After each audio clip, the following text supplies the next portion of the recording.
You know that feeling, right? You're staring at a totally blank screen, you know exactly what you want to say for an assignment, but you're just completely struggling to put it into words that will actually impress your teacher. Or, hey, maybe you've written what you thought was an absolute masterpiece, only to get a grade back saying your argument just wasn't clear enough. It is literally so frustrating, but here's the secret. That disconnect, it usually isn't about how much you know, it's about how you structure that knowledge. Welcome to today's Explainer. Today, we're uncovering the invisible architecture behind every great essay, presentation, and debate, fundamental rhetoric. By the end of our time together, you're going to have a highly practical, repeatable formula to totally refine your communication and, significantly boost your academic performance.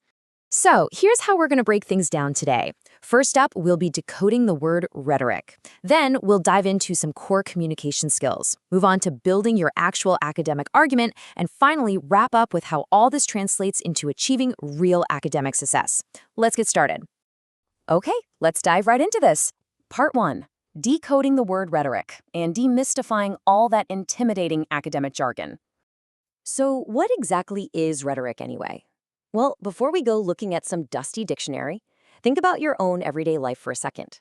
We actually use rhetoric every single day.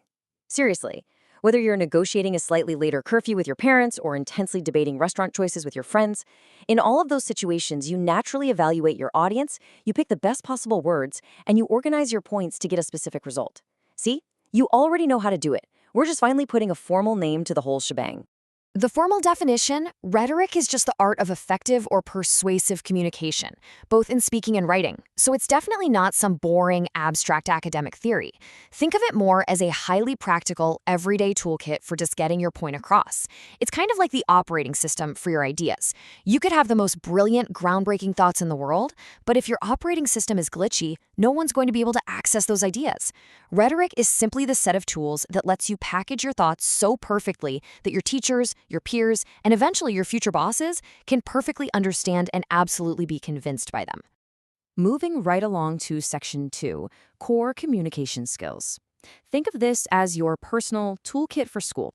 There are 3 essential communication skills for school students that build this absolute foundation.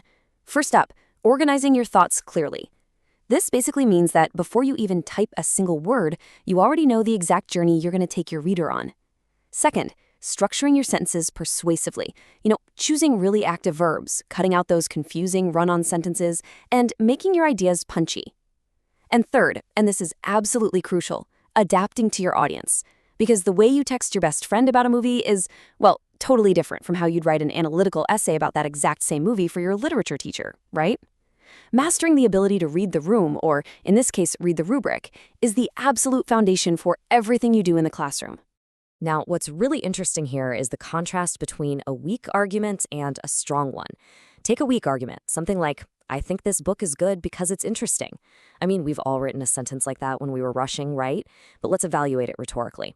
It completely relies on personal opinion, I think, and a super vague adjective, interesting. It doesn't actually tell the grader anything of substance. Now, consider a rhetorically strong argument. This book is effective because the author uses clear evidence to support their claims. See the difference there? We dropped the subjective I think. We swapped the super vague word good for the precise word effective. And most importantly, we gave a concrete, measurable reason, uses clear evidence. Just like that, you transform a basic, passing thought into a solid, bulletproof academic point. All right, Section 3. Building your academic argument. Let's take all of this from theory straight into practice. Whenever you're asked to prove a point in school, you really just need to follow a simple, actionable 3-step rhythm. Step 1, state your claim clearly. What is the single specific point you're trying to make? Don't bury it, just put it right out there. Step 2, provide strong evidence. This could be your data, a direct quote from the text, or historical fact. Now, this brilliantly illustrates where most students stop. They just drop a quote and walk away. Actually, scratch that. They usually run away. But you absolutely have to do Step 3. Explain the connection to your claim. In the academic world, they call this the warrant.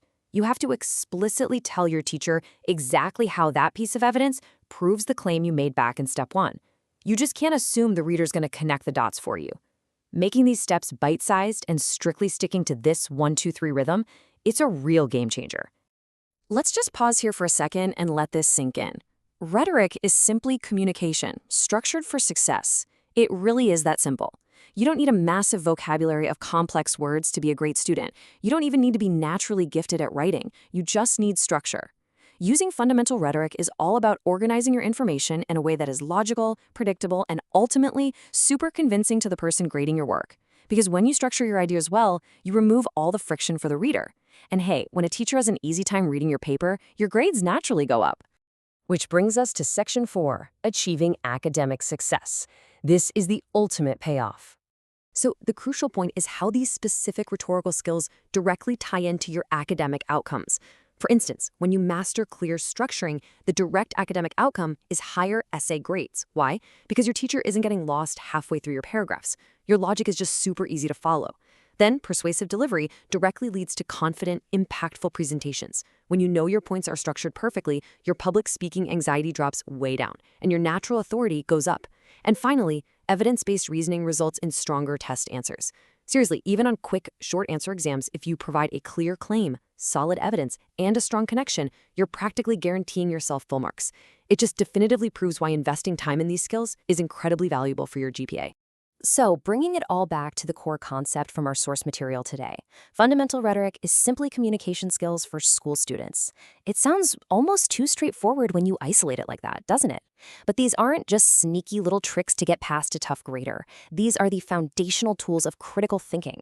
When you learn to communicate effectively, you are literally learning to think more clearly. And honestly, that is the absolute most important skill you can ever take away from your time in school. So the next time you sit down to write, ask yourself, are you just listing facts to get it over with, or are you actively shaping your reader's mind? I challenge you to treat your next assignment not as a boring chore, but as a real opportunity to practice the art of persuasion. Thanks so much for joining me on this explainer today. Get out there, organize those thoughts, and I will see you next time.